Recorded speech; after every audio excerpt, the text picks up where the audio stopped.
자, 일단 우리 결산이라는 건 기말 수정 분계를 하는 게 결산이라 그랬죠. 그럼 우리가 생각을 해보면 회계 처음 시작할 때 저와 같이 회계는 발생주의다. 그리고 여러분도 그래 발생주의를 하는구나라고 받아들였었는데 그래 놓고선 제가 그 장부에 기록하기 위해서 회계상 거래라는 이야기를 할 때 회계상 거래는 거의 보면 뭐 물건이 들어오거나 나가거나 돈이 들어오거나 나가거나 뭐 이럴 때 이야기를 하고 있죠.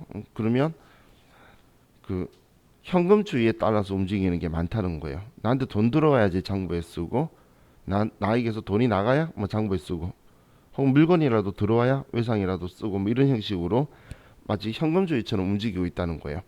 그럼 발생주의에 맞춰 쓰기도 했지만 주로 현금주의에 맞춰서 쓰다 보니까 우리는 발생주의라는 걸 알지만 그거에 입각해서는 쓰지 않고 있었다는 거예요. 그런데 그걸 현실적으로 1년 365일은 매번 인식하고 있다는 건 비현실적이죠. 예를 들면 하루하루 우리가 회사가 가지고 있는 자동차의 가치가 하락하고 있어요. 그걸 매일매일 인식하고 있는 건 비효율이잖아요. 그죠? 그런 식으로 우리는 여러 가지들을 또 우리 제일 중요한 재고자산 같은 경우에 매번 매일매일 물건을 팔고 있을 건데 그 물건 파는 거를 매일매일 오늘 판 물건의 원가가 얼마였는지를 산정하고 있는 건 비효율적이죠. 그래서 우리가 얼마의 가치가 되게 팔았는지를 수익 인식을 해두고 마지막 기말에 한 번에 매출 원가를 산정하는 이런 식으로 수익 비용의 대응의 원칙은 1대1로 현실적으로 하지 않고 회계기간 대응으로 하고 있다라고 보시면 돼요. 이번 회계기간에서는 1대1 대응, 수익 비용 대응의 원칙이 맞도록 우리가 맞추긴 하는데 매일매일 거래에 대해서는 현실적으로 그렇게 하려고 그러면 오히려 배보다 배꼽이 더 큰 우리 비용이 효익보다 더 큰 상황이 발생하기 때문에 그런 일을 하지 않는다라고 보시면 돼요. 그럼 우리는 기말에 이제 회계 기준에 맞춰 가지고 모든 걸 다 인식을 할 건데 우리가 그 전산으로 하기 때문에 컴퓨터가 기말 수정 분계를 해줄 수 있는 기능이 있어요. 그걸 우리 흔히 자동 결산이라고 하는데 이 자동 결산은 여러분들이 나중에 회사 가셨을 때에 쓰는 프로그램이 K랩이 아니면 범위가 틀려요. 예를 들면 그 여러분들이 ERP 프로그램을 쓰는 회사를 들어갈 확률도 매우 높아요. 왜냐하면 제가 이 K랩 사용하고 있는 시장 점유율이 30%예요. 그리고 그 도전 프로그램이라고들 말씀하시는 스마트에이 프로그램 시장 점유율도 30%밖에 안 돼요. 그럼 나머지 40%가 수많은 종류의 ERP 프로그램들을 주로 쓰고 있어요. 요즘은 ERP 프로그램을 쓰고 있는 곳이 많아요. 근데 여러분들 TV 광고할 때그 뭐냐 뭐 이카운트 뭐 광고하고 있고 위하고 광고하고 있고 막 광고들 많이 하고 있죠. 그런 것들 전부 다 ERP 프로그램들이에요. 그런 여러 종류들이 그 한 40% 시장 점유율을 가지고 있는데 우리가 어제 공부했던 이런 내용들이 있었죠. 과거에 회계상 거래가 있어서 회계 처리했다. 그거 수동 계산할 수밖에 없다라고 했는데 ERP 프로그램은 그 자동 계산을 해요. 그렇기 때문에 이건 프로그램에서 얼마만큼 지원하느냐의 차이예요. 그럼 지금 저와 같이 이야기하는 건 우리는 지금 이 시험을 보기 위한 거니까 이 K랩 프로그램에서 얼마만큼 우리 계산자료 입력이라는 메뉴에서 지원을 해주느냐, 컴퓨터가 수정 분계를 해주느냐, 이제 그 부분을 인지를 해서 여러분이 선택을 하는 거예요. 왜냐하면 꼭 그 자동 계산이라는 계산자료 입력 메뉴에서 지원해 준다고 해서 꼭 거기서 할 필요는 없어요. 그냥 내가 직접 분계하는 게 편하면 직접 분계하는 게 훨씬 더 나아요. 근데 일반적으로 이제 처음 접했을 때 분계에 대한 나의 그 스트레스가 있기 때문에 자동 계산을 좀 선호를 해요. 그래서 자동 계산에서 그럼 할 수 있는 게 뭔지를 먼저 인지하자라고 제가 이야기한 건데, 자, 우리 자동 계산에서는 일단 기말 재고 자산을 우리가 입력할 거예요. 우리가 기말 재고 자산 이야기한 건 재고 자산 챕터에서 이야기를 했었는데, 자, 혹시 여러분들 그 기억나시나요? 제가 미착품 이야기하면서 선적지 인도 조건, 도착지 인도 조건, 그리고 적송품 이야기하면서 우리 그 수탁자가 판매하지 않은 재고 자산은 내 재고 자산이고, 그리고 시송품 이야기하면서 고객이 구매 의사를 표시해야지 내 재고 자산에서 뺀다. 그럼 지금 방금 제가 이야기했던 세 개의 공통점이 뭐냐면 내 창고에 없다는 거예요. 왜냐면 지금 운송 중에 있는 게 미착품이고, 그리고 수탁자한테 팔아달라고 보낸 게 적성품인 거고, 고객한테 써보고 결정하라고 보낸 게 시성품이니까 내 창고에 실사를 하면 걔가 없다는 이야기예요. 하지만 아직 내 창고에는 없지만 내 거죠. 그럼 시험에서는 내 창고에 실제 재고는 얼마 있다, 그리고 이러이러한 조건이 있으니까 내 거에 포함되는 걸 같이 합산해서 쓰라는 거예요. 왜냐면 내 재고 자산은 뺀 나머지는 팔렸다고 할 거기 때문에 컴퓨터한테 내 재고 자산을 쓰도록 하기 위해서 우리가 그 공부를 했었다라고 보시면 돼요. 그럼 그것만이 아니라 감모 손실이나 평가 손실이 발생할 수도 있어요. 우리 감모 손실은 없어진 거고, 평가 손실은 가치가 하락한 거죠. 그럼 그거에 맞춰서도 우리가 대응되도록 처리를 해줘야 된다는 이야기예요.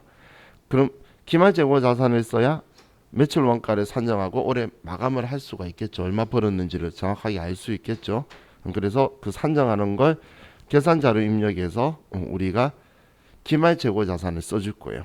그게 변수들을 우리가 판단을 해서 하는 게 시험 테스트일 거고, 또 우리 유형자산이나 무형자산, 지금 책에는 유형자산하고 무형고정자산 두 개로 위아래로 되어 있는데 저는 그냥 유무형자산이라고 표현했죠.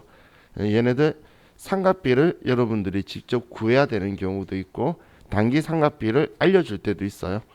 그럼 여러분이 편리하게 차변의 감가상각비, 대변의 감가상각 누계획을 해도 되고, 컴퓨터에 금액만 써서 자동으로 반영되게 할 수도 있고, 그리고 취득원가, 지금까지 감가상각 누계, 그리고 몇 년간 쓴다, 어떤 방법이다, 이런 정보를 줘서 내가 계산하거나 고정자산 등록에 써서 반영시키는 방법도 있어요. 그래서 이렇게 자동 계산을 할 수도 있고, 우리가 퇴직급여 충당부채에 대해서 공부할 때 기말에 그 회계 처리는 차변의 퇴직급여, 대변의 퇴직급여 충당부채 이렇게 회계 처리를 한다라고 했죠. 그런데 그 분계할 때에 적는 금액은 올해 퇴직급여가 발생한 금액, 직원한테 줘야 될 퇴직금이 올해 발생을 하겠죠. 그러면 그 발생한 금액을 문제에서 주는 경우가 있어요. 그 금액이 추가액이라고 표현을 할 건데, 그런데 추계액을 준다면 이 추계액은 전 직원이 일시적으로 12월 31일 날 그만둔다면 지급해야 할 퇴직금을 퇴직급여 추계액이라 그래요. 그런데 전년도까지도 그걸 대비해 가지고 설정을 하고 있었겠죠. 그러면 그 잔액을 제외한 나머지가 올해 발생한 거라는 거예요. 그럼 올해 발생한 만큼만 올해 비용 처리하는 건데, 그럼 컴퓨터에 올해 발생한 금액을 생산부 직원 거다 아니면 사무직 직원 거다 이렇게 구분을 해서 추가액만 써주면 컴퓨터가 그 분계를 해줄 거라는 거예요. 또 우리 대손 충당금 설정하는 것도 우리가 매출 채권이든 기타 채권이든 컴퓨터가 이 채권에 대한 모든 정보를 기말 잔액을 가지고 가서 물론 잔액비례법만 지원을 하는 거예요. 우리 연령분석법이라는 것도 있었죠. 연령분석법은 그 기간에 따라서 못 받을 확률이 다르다, 대손 추정률을 달리 잡는 방식이고, 근데 잔액비례법은 컴퓨터가 쉽게 인지할 수 있겠죠. 장부상 잔액은 컴퓨터에 자동으로 불러와질 거니까. 그러면 채권 잔액에 우리가 원하는 대손 추정률만 쓰면 대손 충당금 잔액까지 빼서 얼마 보충해야 된다고 컴퓨터가 산정을 해줄 거예요. 그리고 그 금액이 플러스라면 전표 추가만 하면 차변의 대손상각비, 대변의 대손충당금 혹은 기타의 대손상각비, 기타의 대손충당금을 컴퓨터가 분계를 해줄 거예요. 그러면 여러분들이 계산하는 그런 수고도 들 수 있겠죠. 그냥 외적인 이야기로 스마트A 같은 경우는 그런 기능이 없어요. 스마트A는 직접 채권 잔액 가지고 계산을 해서 지원해 준다고 하면 계산한 금액을 내가 직접 써줘야 되는데, 이제 K랩은 그 계산까지 해주니까 좀 더 편리하다라고 이야기를 해요. 자, 그럼 단점은 환입에 대한 처리가 안 된다는 거예요. 그래서 환입은 우리가 직접 수동 계산을 해줘야 되니까 그 부분도 전했던 거 이야기했었고, 자, 그리고 법인세는 세금이죠. 근데 이 법인세가 발생하는 게 올해 21년도에 돈 벌었기 때문에 법인세가 발생하는 거예요. 그럼 올해 돈 번 거에 대한 세금이니까 올해 비용 처리를 해야 되겠죠. 그렇기 때문에 올해 12월 31일 날 그 금액을 산정을 해서 우리는 법인세 비용을 계산을 하게 되는데 우리 세무이급까지는 직접 계산하는 게 문제가 아니기 때문에 법인세가 얼마다라고 알려줄 거예요. 문제에서. 그러면 우리는 지금 기준에 우리 법인 소득에 대한 세금을 미리 납부한 게 있겠죠. 그걸 선납세금이라고 정리해 뒀잖아요. 그럼 그걸 제외한 나머지를 내야 되니까 그 수정분계를 컴퓨터가 해줄 거라는 거예요. 얼마만큼을 선납세금 미리 냈고 그럼 얼마 더 내야 된다라고만 우리가 써주면 컴퓨터가 그 분계를 해줘요. 그럼 지금 5가지를 제가 이야기했는데 수동 계산을 먼저 해야 되는데 자동 계산을 먼저 이야기하는 이유는 이걸 제외한 거는 어쩔 수 없이 무조건 여러분들이 직접 일반전표 12월 31일 날 수동 계산을 해줘야 된다는 거예요. 그럼 어제 저와 같이 이용가 예상이라는 수동 계산을 했는데 자 우리 어제 했던 제가 메모를 좀 열어보면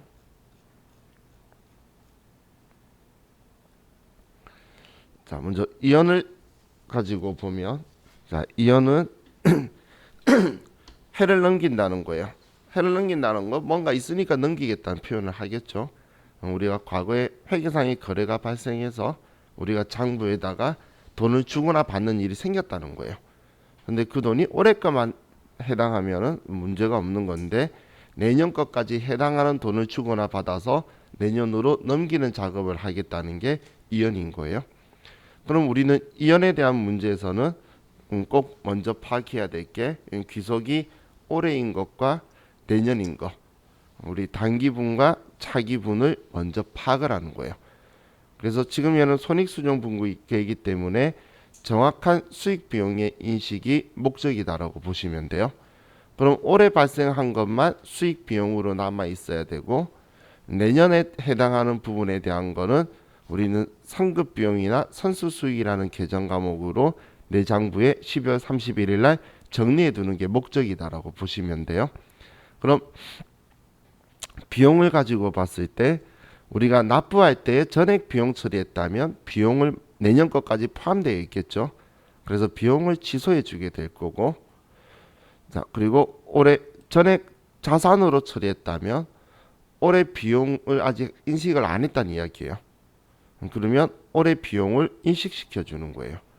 그래서 우리가 회계 처리만 가지고 봤을 때는 어떻게 회계 처리를 했는지에서 반대쪽으로 이 계정 과목을 써주게 될 거고 그리고 우리는 분계는 생각보다 쉬워요. 보험료 처리했으면 보험료 취소하고 그리고 비용이니까 선급 비용이다. 혹은 선급 비용 처리했으면 선급 비용 처리하면 지우면서 얘가 보험료다 임차료다 그러면 보험료다 임차료다 쓰면 분계 위치는 완성이 되는 거예요. 그럼 전제 조건이 뭐냐면 우리가 어떻게 회계 처리했는지를 인지해야지 이 분계를 시작할 수가 있지. 어떻게 회계 처리했는지를 모른다면 지금 이 두 분계가 뒤집어질지도 수도 있겠죠. 그래서 제일 먼저 파악할 게 그럼 지급할 때 어떻게 처리했는지를 파악을 한 후에 이제 얘를 뒤집는 거예요. 그럼 금액에 대해서 그 다음 생각을 해야 되는데 비용 처리했다면 너무 많이 처리했으니까 내년 걸 취소한다고 생각하시면 돼요. 비용을 반대쪽에 써준 건 선급 비용 처리를 했다면 올해 거는 내년 비용 아니니까 취소한다고 생각하시면 돼요. 그럼 금액은 생각보다 빠르게 정리할 수가 있겠죠. 선급 비용 글자 봤을 때 미리 준 비용이라는 느낌 드시죠? 그럼 올해 거는 미리 준 거 아니잖아요. 12월 31일이니까. 그래서 올해 것까지는 취소하는 거예요. 미리 준 비용 아니다. 근데 실제 의미는 그래서 올해 거는 비용 인식하는 거지만 분계할 때는 그렇게 하시면 여러분들이 오히려 금액에서도 실수 안 하실 것 같아요. 그럼 우리 수익에 대해서도 원리는 똑같죠. 그럼 수익도 우리가 올해 해당하는 수익 그 부분에 대해서는 수익 인식하는 거고 차기에 해당하는 부분에 대해서는 올해 게 아닌데 지금 돈 다 받았기 때문에 내년 거까지 다 받았기 때문에 지금 이 행동을 하는 거예요. 그럼 우리는 내년에 해당하는 부분은 우리는 선수 수익이다라고 내년 거 미리 받은 수익이라고 장부에 적혀 있어야 되는 거예요. 그런데 우리가 받았을 때 전부 다를 수익으로 처리했다면 일단 임대료를 취소해 주겠죠. 그럼 수익을 취소한다는 건 올해 거 아니니까 취소하는 거예요. 그래서 차기분을 취소를 하고, 그럼 얘는 지우는 거고 장부에 이 금액을 내년 거 미리 받은 수익이라고 써주는 거예요. 또 선수 수익이라고 하면 전부 다 내년 지금 미리 받은 수익이라고 그랬는데 올해 경과된 부분만큼은 이제 미리 받은 수익이 아니죠. 그래서 얘를 지워주고 올해 부분만큼은 이제 내 돈이야, 임대료로 수익 인식하는 게 우리 이연이다라고 보시면 돼요. 그런 반면에 우리 예상이라는 건 우리 회사가 잘못한 게 아니고 회계상 거래가 발생 안 해서 기록을 안 하고 있다가 기말에 발생주의 회계이기 때문에 올해 발생한 만큼을 우리는 수익 비용으로 인식을 하려고 하는 거예요. 그럼 여러분들이 이렇게 먼저 생각할 수 있겠죠.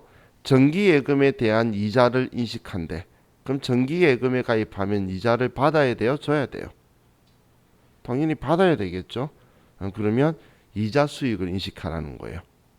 그럼 수익 자리는 대변이니까 대변의 이자 수익이라고 쓰고, 그리고 올해 발생한 이자를 계산하는 거예요. 원리는 단순하죠. 만약에 차입금에 대한 이자를 인식하래요. 그럼 차입금은 빌려온 거잖아. 그 이자를 인식하라는 건 돈 빌렸으니까 이자를 줘야 되겠죠. 그래서 이자 비용을 인식할 거예요.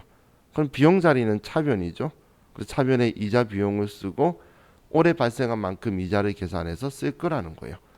그럼 이 예상에 대해서 우리가 하는 1차 목표는 이자 수익, 이자 비용을 먼저 인식하는 거예요. 올해 해당하는 만큼. 그런데 이 일은 실제로 아직 안 일어났잖아. 그래서 수익이면 아직 못 받은 수익이라는 미수수익, 비용이면 아직 지급하지 않은 비용이다, 미지급 비용이라고 반대쪽에 써주는 거예요. 그럼 이자니까 원래 줘야 되잖아. 줘야 되는 돈 안 주면 부채가 되는 거죠. 수익이면 내가 받아야 되잖아. 아직 못 받았으면 내 자산인 채권 성격이 되는 거죠. 이렇게 정리가 된다고 보시면 돼요. 자, 그리고 만기 때 일어나는 분괴는 결산이 아니라 일반 전표를 위해서 제가 참고하자고 같이 적어줬던 거예요. 자, 여기까지가 어제 저하고 같이 이야기했던 거죠. 자, 그럼 오늘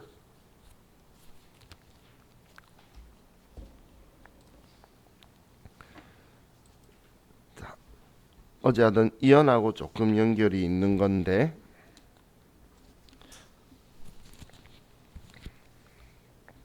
소모품 계정 정리하는 걸 볼게요.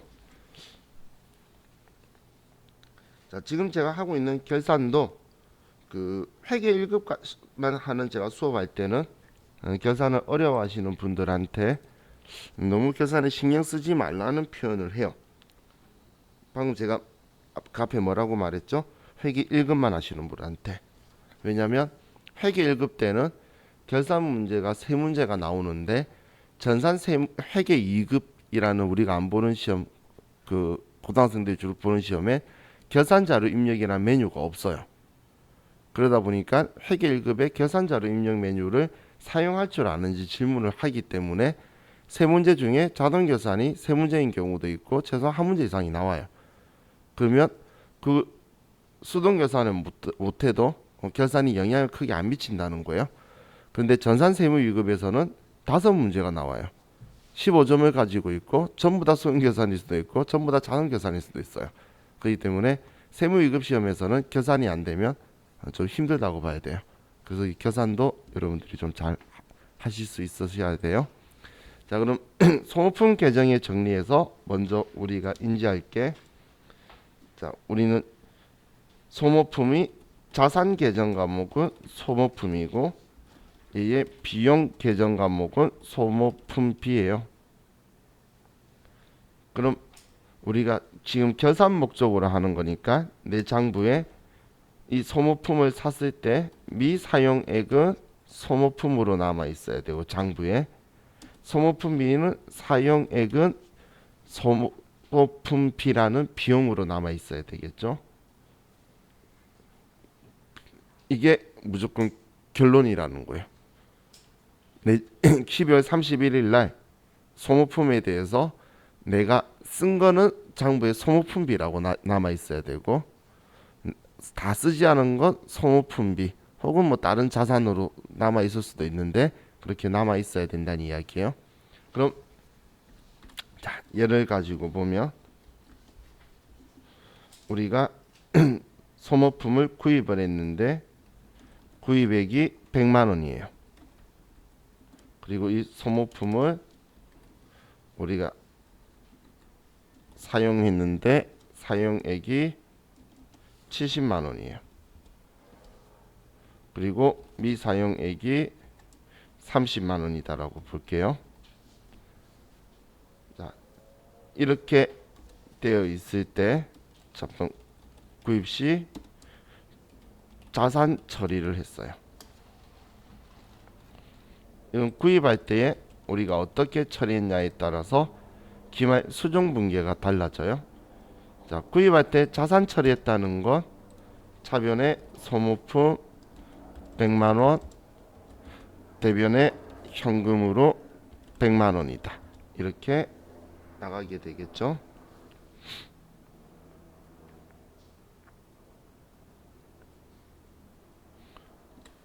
자, 그럼 우리는 결산일날 생각을 해보면, 그럼 소모품은 지금 현재 기말 12월 31일 날 30만 원치가 남아있죠. 미사용이 30만 원이니까. 그러면 이 소모품은 내장부에 30만 원만 남아있어야 된다는 거예요. 그럼 70만 원치는 이제 썼으니까 지워야 되겠죠.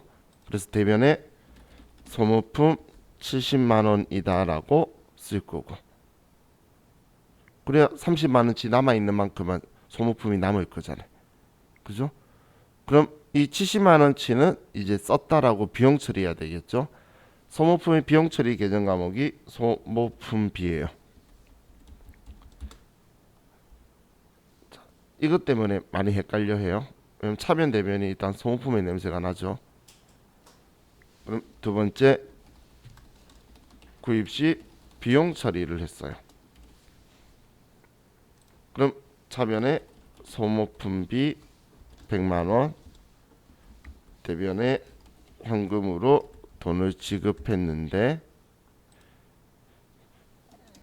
그럼 결산일날 생각해 보면, 자, 우리는 사용한 건 70만 원이죠. 그죠? 사용한 건 70만 원인데 100만 원 다 썼다라고 했잖아. 그렇기 때문에 30만 원은 쓴 거 아니니까 취소해 주는 거예요.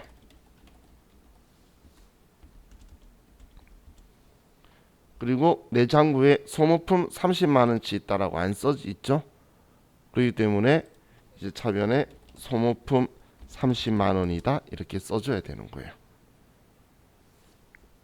자, 지금 2분계, 2분계, 이 금액, 이 금액을 여러분들이 구분을 명확하게 할 수 있어야 되기 때문에 세무 2급에서 오히려 잘 나와요.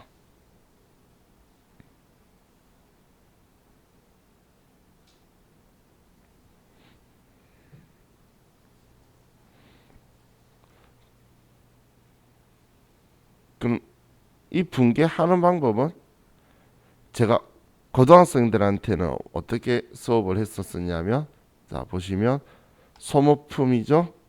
그럼 계산 때 무조건 소모품 처리하는 거고, 소모품비면 소모품비 쓰는 거예요. 왜냐면 우리 사실 여러분들 소모품을 자산 처리했다면 소모품, 비용 처리했다면 소모품비 모르시는 분 없잖아. 그럼 문제에서 그건 당연히 알려줄 거니까. 그럼 소모품, 소모품비. 그럼 한쪽이 소모품이면 반대쪽은 소모품비. 한쪽이 소모품비면 한쪽은 소모품. 이건 당연하겠죠. 자리 잡을 수 있겠죠. 그러면 시험에서 이 값을 전부 다 주는 게 아니라 한 개만 줄 때도 있고 이렇게 두 개만 주고 하나를 안 줘요. 그럼 그 값을 무조건 쓰면 안 돼요. 예를 들어서 자산 처리했는데 미사용액을 줄 수도 있다는 거예요. 그럼 30만 원을 주면 여러분은 여기 30만 원 쓰면 안 되는데 실수로 30만 원을 써요. 100만 원치 샀고 30만 원 남았대. 구입 시 자산 처리했대. 그럼 100만 원치 사고 남아 있는 게 30이면 70을 생각해내야 되는데 지금 여러분이 거기에서 혼동이 올 수 있겠죠. 그래서 이제 고등학생들한테는 자 자산 처리했대. 소모품 알았죠? 그럼 소모품을 지우고 그럼 소모품 얘는 소모품 세자죠. 그러면 분계는 무조건 사용액 세자를 해야 된다라고 생각을 하라는 거예요. 그런데 미사용액을 주면 이 금액 아니야. 사용액은 70만 원이야. 라고 쓰면 되고 그럼 소모품비로 처리했대. 그러면 소모품비 대변 쓰면 얘는 내자죠. 그럼 여기에는 무조건 미사용액 얘는 내자죠. 그걸 써야 된다고 기억해서 금액을 절대 실수하지 말라고 이야기를 하곤 했었어요. 그런데 여러분은 상황을 판단을 하셔야 되지 소모품 문제에서 무조건 주는 값을 바로 쓰면 안 돼요. 물론 주는 값을 써야 되는 문제도 많이 나오는데 엉뚱한 값을 주는 문제도 종종 등장을 해요. 반대값을 주는 경우. 그럼 여러분들이 그 캐치를 하셔야 되니까 항상 체크를 해보세요. 근데 이 소모품이라는 계정 과목 대신 저장품이나 이런 글자를 쓸 때도 있고 소모품비가 아니고 광고 선전비를 대신 쓸 때도 있어요. 요즘 문제에서는 원리는 똑같아요. 소모품을 광고 선전비로 썼다고 하는 경우도 있고 전에 광고 선전비 했는데 얼마 남아 있대. 얘는 소모품으로 대체한대. 그럼 얘만 광고 선전비로 바뀐다. 얘 둘만 광고 선전비로 바뀌는 거죠. 그래서 여러분들이 그 기준으로 정확하게 보실 수 있으면 좋을 것 같아요. 자, 그럼 이제 현금과부족이라는 계정 과목을 볼게요. 얘는 임시 계정이고 미결산 항목이죠. 그렇기 때문에 제거를 해야 돼요. 그리고 현금과부족의 제일 중요한 특징은 차변 계정이라는 거예요. 차변 계정이라는 건 자기 자리가 차변이라서 그냥 아무것도 없는 상태에서 처음 차변에 쓰게 되면 플러스로 금액 나오는데 아무 잔액 없는 상황에서 처음 대변에 쓰면 장부에는 마이너스라고 뜬다는 이야기예요.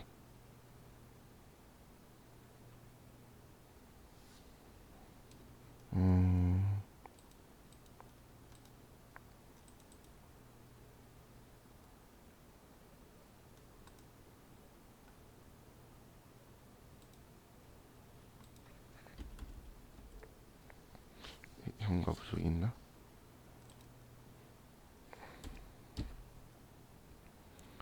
자, 지금 학계잔액 시산표를 제가 열었는데 현금과 부족이 없어요. 그런데 제가 일반 전표에 예를 들어 5월 1일 날 차변에 현금 과부족이라고 100만 원을 쓰면 이렇게 쓰면 합계잔액 시산표는 얘는 차변 계정이니까 현금 과부족이라는 계정 과목의 잔액이 플러스로 100만 원이 나왔죠. 그런데 내가 얘를 대변의 현금 과부족으로 바꿔버렸어요. 그럼 대변에 쓰게 되면 대변에 100만 원이 나오는 게 아니고 차변에 마이너스 100만 원이라고 뜬다는 이야기예요. 이거 제가 차변 계정이라고 표현하는 거예요. 왜냐면 분류가 당좌 자산으로 되어 있어요. 임시 계정이지만 분류를 그렇게 해뒀기 때문에 차변 계정인 거예요. 그럼 자, 이 현금과부족은 그럼 여러분들이 생각을 해보시면 자, 우리가 부족할 때는 현금이 어딘가 나갔으니까 대변에 현금 얼마 차변에 현금 과부족 얼마 이렇게 썼고 돈이 많으면 현금 시제 맞추기 위해서 차변에 현금 얼마 대변에 현금 과부족 얼마 이렇게 썼겠죠. 이건 우리 초반 현금 과부족 할 때 했던 거죠. 그럼 지금 제가 이야기하려는 게 이거예요. 부족했다면 기준 부족했다면 얘는 차변에 플러스 금액으로 있다는 이야기예요. 장부 잔액이 플러스로 있는데 과잉이면은 장부 잔액이 마이너스로 있다는 이야기예요.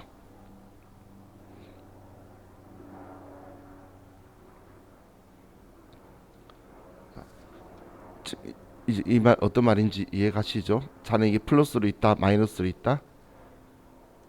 방금 차변 계정이기 때문에 그렇게 쓰니까 얘가 이렇게 되잖아요.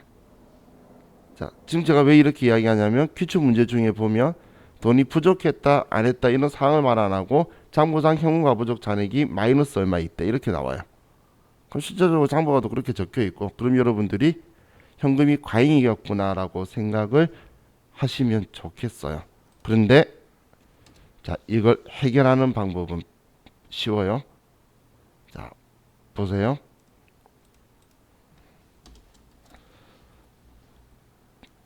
그냥 장부 플러스 잔액 있죠? 장부에 현금과 부족이 플러스일 때 한마디로 얘는 부족한 건데 이걸 몰라도 플러스라는 건 차변에 있는 거잖아요. 그죠? 그러면 대변에 현금과 부족이라고 쓰면 잔액이 제로가 되겠죠. 우리 목표는 잔액이 플러스 마이너스도 아니고 딱 제로 만드는 거예요. 없애는 거니까. 미계산 항목은 잔액을 제거하는 게 목적이거든. 그럼 플러스가 되어 있으면 차변에 있었나 보네. 차변 계정이니까 반대쪽에 있으면 지워지겠구나. 이해하실 수 있겠죠? 또 그럼 반대로 장부에 마이너스가 되어 있다면 과잉이었지만 그걸 모르겠으면 차변에 마이너스 되어 있대. 그럼 차변에 써서 플러스로 써서 제로 만들어야겠구나. 현금과부족이라고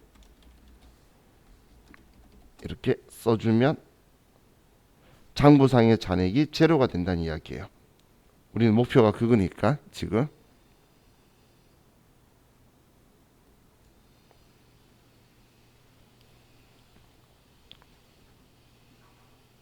자, 이해하셨죠? 자, 그럼 반대쪽 한번 생각해 볼게요. 계산 때까지 원인 못 찾았대. 그러면 잡이익 잡손실이라는 걸 알겠죠? 계산 때까지 못 찾으면 얘 의미 큰 건 아닐 거잖아요. 그럼 잡이익 잡손실로 처리할 건데 그럼 자, 잡이익은 수익이에요, 비용이에요? 잡손실은 수익이에요, 비용이에요? 그렇게 생각하면 손실은 비용이고 이익은 수익이겠지. 그죠? 그럼 비용 자리는 차변, 수익 자리는 대변. 그럼 분계 끝났네. 플러스가 돼 있는 거 얘 제거하면 얘는 잡손실일 거고. 그죠? 얘는 잡이익일 거고. 자, 지금 제가 설명드린 거는 부호로도 문제가 나오기 때문에 부호로 먼저 접근했는데 기말에 현금과 부족 이야기가 나오죠. 혹은 현금 시제가 안 맞대. 그러면 부족한 걸 파악했으면 그냥 차변의 잡손실이에요. 돈이 장부 잔액보다 실제 잔액이 많다라는 걸 파악했으면 그냥 대변의 잡이익이에요. 그런데 과거에 현금과 부족 처리한 적이 있으면 이렇게 시제 맞췄으니까 얘 지우는 거고, 현금과 부족 처리한 적이 없으면 현금 시제 맞춰야 되니까 얘는 그냥 현금이 되는 것밖에 없는 거예요. 기말수정 분계는 이거예요. 현금과 부족 제거하는 것. 그러면 얘도 해볼 만하죠. 근데 표현을 이제 다양하게 주니까 무조건 뭐 부족했는지만 보는 게 아니라 부호로도 주기 때문에 제가 이 방법으로 먼저 접근했다가 온 거고, 제가 분계 위해서 빠르게 하기 위해서 제가 비용은 차변, 수익은 대변이다 계속 이야기를 하고 있죠. 왜냐면 어려운 계정 과목 가지고 이게 수익이에요, 비용이에요 그런 이야기를 안 물어봐요. 근데 잡이익 잡손실 가지고는 여러분 구분할 수 있잖아. 설마 잡이익을 비용이라고 생각 우리 못하겠죠. 손실을 우리 수익이라고 못하겠죠. 그런 위치 알면 그 위치에 들어가야 되는 거다라고 생각하시면 돼요. 자, 이게 우리 현금과 부족이고, 자, 다음 부가가치세 정리. 자, 부가가치세 정리는 원래 기중에도 할 수 있는데 일반 전표에 문제를 많이 내고 싶은지 결산 문제에서 좀 잘 내요. 자, 우리는 3월 31일, 6월 30일, 9월 30일, 12월 31일 날 우리는 다음 달 25일 날 신고할 부가가치세를 정리를 해둘 거예요. 자, 보시면 이렇게, 자, 먼저 우리 매출 세액의 계정 과목이 부가세 예수금이죠. 부가세 예수금은 우리는 성격이 부채고, 부채는 대변 계정이죠. 그죠? 공제되는 매입세액의 계정 과목은 부가세 대급금이죠. 얘는 성격이 자산이에요. 자기 위치가 차변이에요. 부가세 예수금 대급금을 제일 빨리 위치를 보는 방법은 학계장의 시산표 열면 딱 첫 화면에 매입매출 전표 입력이 되어 있기 때문에 다른 기존 정보들이 부가세 대급금이 보여요. 그럼 부가세 대급금 잔액이, 지금 얘는 학계장의 시산표는 잔액 라인이 차변 대변 둘 다 있는 경우는 절대 없어요. 그럼 잔액이 적혀 있는 곳이 자기 자리라고 보시면 돼요. 그래서 대성충당금도 보면 외상매출금은 자기 자리가 차변인데 대성충당금은 대변이잖아요. 그렇게 꼭 자기 자리가 한 군데 정해져 있고 거기에 플러스면 플러스 마이너스 마이너스지 반대쪽으로 안 가요. 계정화목에 자기 위치가 정해져 있다는 거예요. 그러면 부가세 대급금 위치 모르겠으면 여기 들어와 보면 첫 화면에 보이니까, 그럼 예수금은 뭐 안 봐도 똑같겠죠. 유동부채의 부가세 예수금은 대변에 있겠죠. 그럼 지금 이렇게 여기에 적혀 있다는 건 평소에 차변에 계속 쓰니까 차변에 쌓여서 플러스라고 되어 있는 거예요. 지금 얘 현금화 부족할 때 제가 장부에 쓰니까 바로바로 반영되잖아. 차변에 맞는 것도 신경 안 쓰고. 그럼 얘는 장부에 차변에 썼기 때문에 모여 있는 거예요. 부가세 예수금은 평소에 대변에 쓴 거예요. 우리 매매출 전표 쓰면 자동으로 들어가던 그 위치예요. 그럼 지금 이제 얘를 정리하는 거야. 그럼 우리는 매출세액에서 매입세액 빼면 납부세액이 나오죠. 그래서 부가세 예수금에서 부가세 대급금 빼면 기본 틀은 그 미지급 세금이 되는 거예요. 왜냐면 다음 달 25일 날 낼 거다라고 말일날 정리해 두는 거예요. 그럼 우리는 이걸 정리할 거니까 서로 반대로 상기해 주는 거예요. 그래서 부가가치세 정리하기 위해서는 우리는, 자, 먼저 부가세 예수금이 부가세 대급금보다 크면 차변에 부가세 예수금 얼마 대변에 부가세 대급금 얼마 정리분계니까 반대로 이렇게 써요.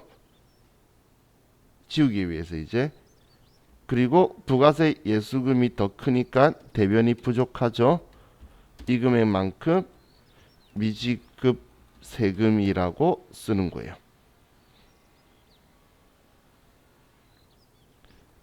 그럼 다음 달 25일 날 납부할 때 부가세 내고 얘 지우는 거예요. 차변에. 대변에 돈 내고. 그럼 부가세 예수금이 부가세 대급금보다 작다면, 그럼 부가세 예수금 얼마 대변에 부가세 대급금 얼마 그리고 미수금이다. 여기는 이렇게 쓸 거예요. 지금 이거예요. 납부세액, 얘는 환급세. 그래서 문제에 보면 적혀 있어요. 납부세액이 발생할 때는 미지급 세금을, 환급세액이 발생할 때는 미수금 쓰라. 그 분계가 이걸 이야기하는 거예요.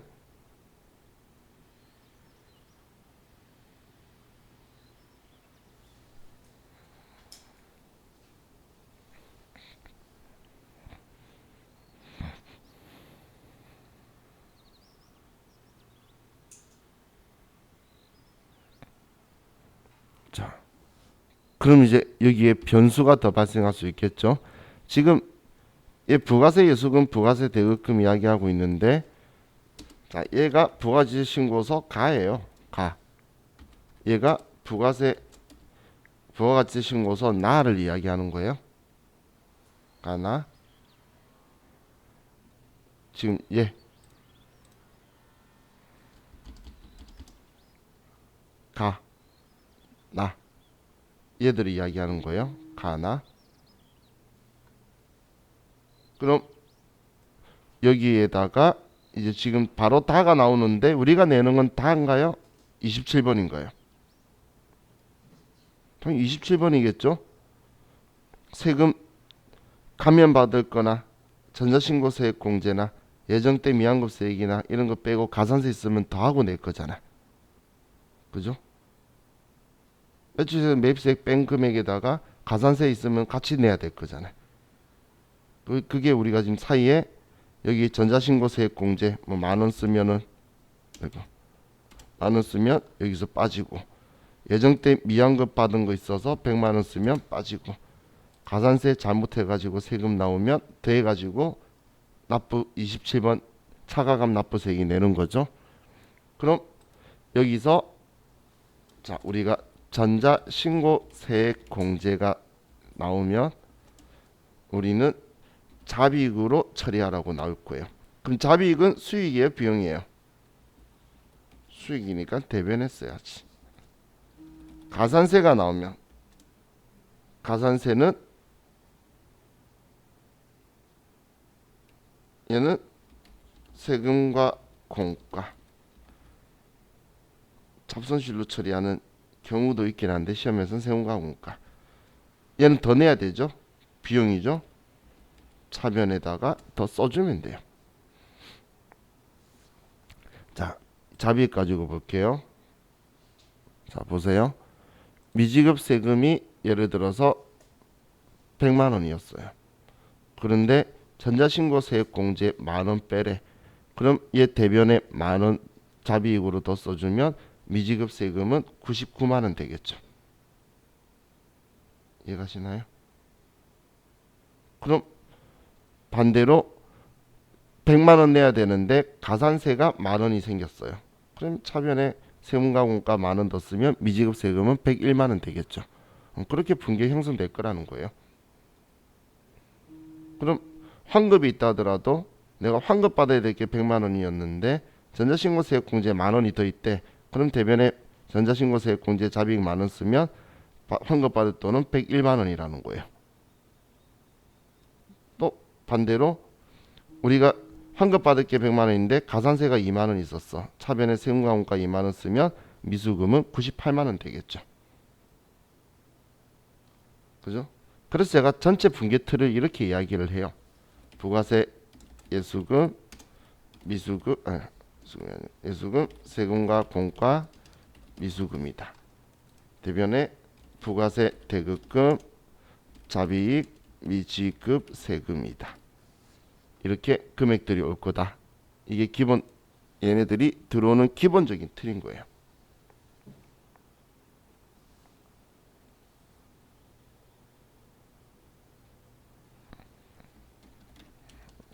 별표 놨어도 되겠죠? 자, 그럼 이것만 설명드리고 좀 쉴게요. 자, 보시면 자, 이런 상황이 생길 수 있어요. 예정신고 시 미수금이 대변에 오는 경우가 있어요. 예정신고 시 환급세액이 발생을 했어요.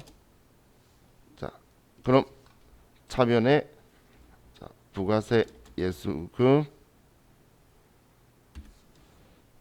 예를 들어서 100만 원이고 대변에 부가세, 대급금이 130만 원인 거예요. 그럼 차변에 미수금 30만 원 이렇게 써뒀는데 예정신고 때 환급해주나요? 안 해준다라고 했죠. 확정 때마지 예정 때 안 하니까 우리 부가세 신고서에 예정신고 미환급세액 금액을 넣고 있었던 거야. 아예 칸도 만들어 놨잖아. 그런데 이제 확정 신고 시 이제 납부세액이 발생을 했어요. 그럼 부가세 예수금이 200만 원이고 부가세 대급금이 150만 원이에요. 자, 그럼 이 상황에서 우리 얼마만 다음 달 25일 날 납부하면 되죠? 지금 여기에 예정신고 미환급세액이 30만 원 있어. 그럼 20만 원만 내면 되겠죠? 이해가시나요? 지금 이 상황에서 지금 50만 원 내야 되는 줄 알았는데 예정신고 미환급세액이 30만 원 있대. 그럼 우리 20만 원만 내면 된다는 거 이해가나요? 혜원 씨 이해갔어요? 자, 우리 매출세액이 200인데 매입세액이 150이잖아. 그러면 50만 원 내야 되겠죠? 그런데 예정신고 때 미환급 받은 게 30만 원이 있대. 그럼 우리 환급 받은 30만 원 빼고 20만 원만 납부해야 되겠죠? 그죠? 이해갔죠? 사항이 그 사항을 쓰는 게 그럼 이제 20만 원만 낼 거니까 얘 지워야 될 거잖아.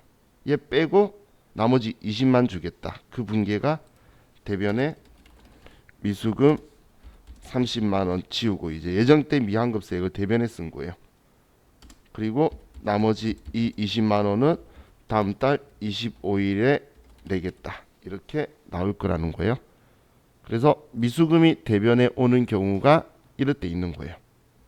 예정신고 미환급세액 상기해 줬대. 20만 원만 내면서 내 장부에 얘가 계속 있으면 안 될 거잖아. 얘 정리해야지. 그죠? 그래서 이렇게 나온다고 보시면 돼요. 자, 이제 우리 이번 시간 여기까지 하고 자, 쉬었다가 또 좀 더 봅시다. 쉬었다 할게요.